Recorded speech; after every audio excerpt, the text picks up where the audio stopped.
This is crazy, guys. I decided I want to do a mana stacking Hierophant again and decided I wanted to play a little bit of Arc with Archmage and the new replica Calm's Heart that you can get from Grand Heists. And I'm not even level 75. I already have like 5.6k mana, which is like a total of 8k EHP and enough damage to clear probably lower red maps already. It's crazy.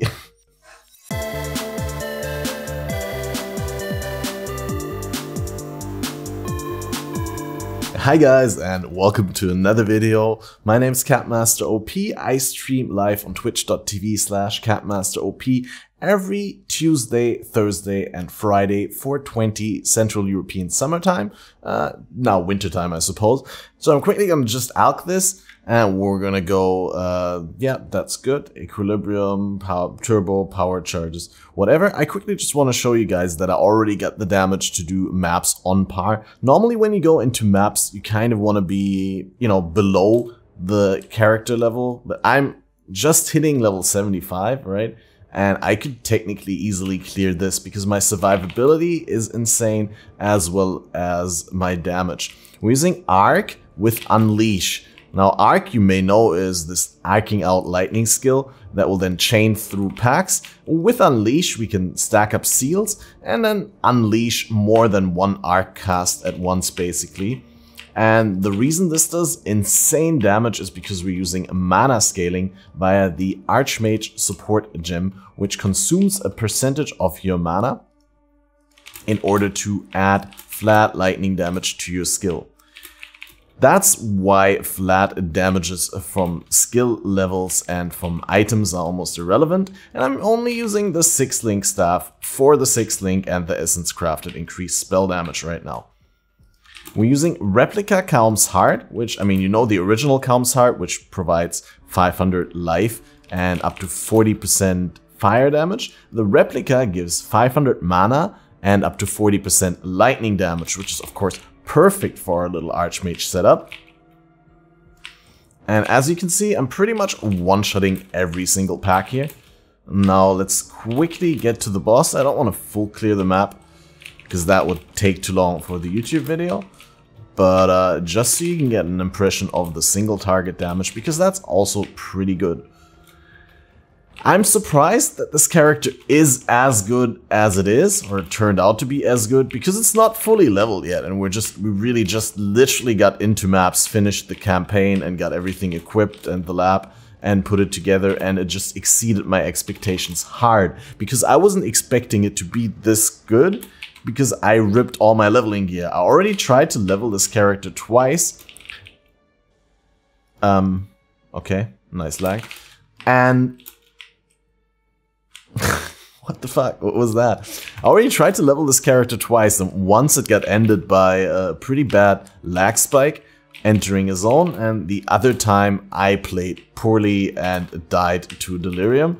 So yeah, I'm very happy that now I can actually play the character. As you can see, every single multiple cast with Unleash chunks the boss hard, and it's just very, very easy to kill the boss like this. And even if I let him hit me with his like huge swipe skill that apparently just crit me now because he also had 3 power charges, I just have an 8k EHP pool, right? Like you just can't touch this. Like this yellow map can't touch that.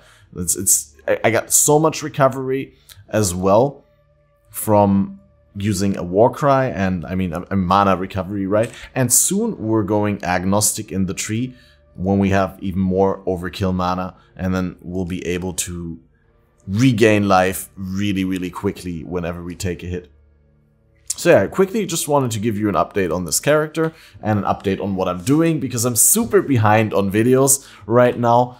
I actually just released the video that explains my cold damage over time Occultist, my League Starter, my Vortex Occultist, Mind over Matter based, life based as well, like this character, but obviously nowhere near as much mana. So if you haven't checked out that video, make sure you check it out.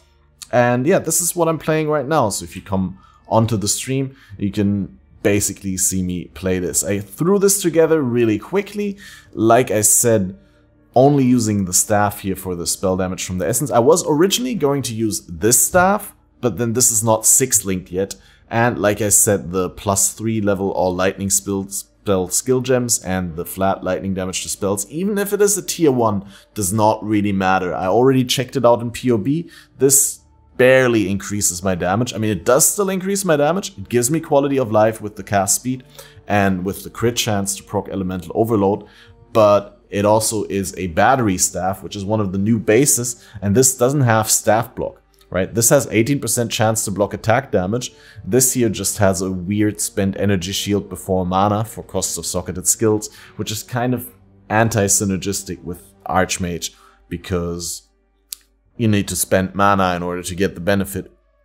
So with this, I would use Agnostic anyway, that puts my energy shield to 0, so I wouldn't benefit at all from the implicit. It would just be basically an implicitless staff, and I'd have to go for a double corrupt or, you know, something along those lines in order to make good use out of it.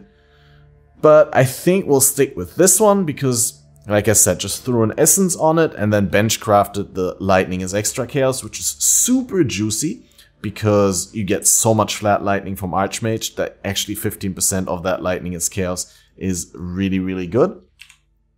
Running Arc with Archmage, like I said, Arcane Surge is a super good support gem because of Arcane Capacitor, which scales the effect, and is just great to have on there. Lightning Penetration, Unleash, like I said, Controlled Destruction. Controlled Destruction makes the crit chance a little bit lower. We got only 3% crit chance. That's why it's good to proc Overload with the Wave of Conviction or the Orb of Storms, which I both have linked with Curse on Hit Elemental Weakness. So with the Wave of Conviction, I can apply Exposure and Elemental Weakness for bosses, and for everything else, I can just throw down the Orb of Storms in order to apply the Curse periodically whenever Orb of Storms arcs out.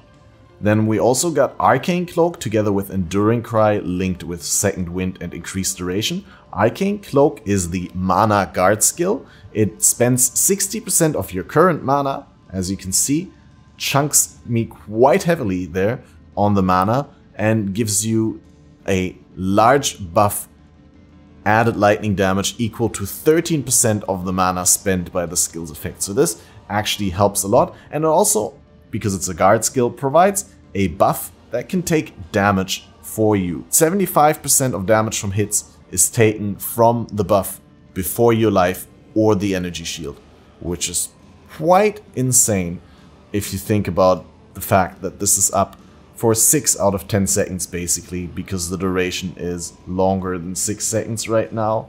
No, it's actually exactly 6 seconds duration and 2.86 seconds cooldown time. So basically one cycle is 8.86 seconds until it comes off cooldown again, and out of those 8.86 seconds, this is up for a whooping 6 seconds, so that's pretty good. Situationally, as always in my builds, I use Enduring Cry to regain a portion of my life and to generate endurance charges. We're using Wrath in an Essence Worm to not reserve any mana. It does come with the downside of increased mana reserved, which makes the reservation of the Clarity that I have a little bit more expensive, but since it's a flat reservation, all it does, it reserves right now 317 mana at level 16 Clarity, so it's a nice chunk of regen. I also was super lucky to hit the mana regeneration rate if you've cast a spell recently in Merciless Lab. I think in Uber Lab it would be 80% that you can get, so it's probably worth trying to hit that enchant on another pair of boots. But as you can see, my mana goes up pretty fast again, and that's due to the fact that with Arcane Surge, I got like 847 mana regen per second. And in the tree, we're grabbing Dynamo, which says recover 20% of mana over 1 second when you use the guard skill, which of course is also scaled by increased mana recovery if you can get that stat somewhere. So the next steps in the build are probably picking up a little bit more mana, jewel sockets, maybe a little bit more life, and we're probably going to go for the staff block here, which is 3-point investment for 10% spell block and attack block. and then we'll see how we can further solidify the tankiness and the damage, as I'm sure there will be something that I need to do to scale this into endgame really well. But I'm super impressed with like the level of power, like both defensive and offensive power, that we were already able to hit with the build so far. Make sure that you use a Temple Amulet, right? With the Xopec prefix for flat mana and increased max mana if possible.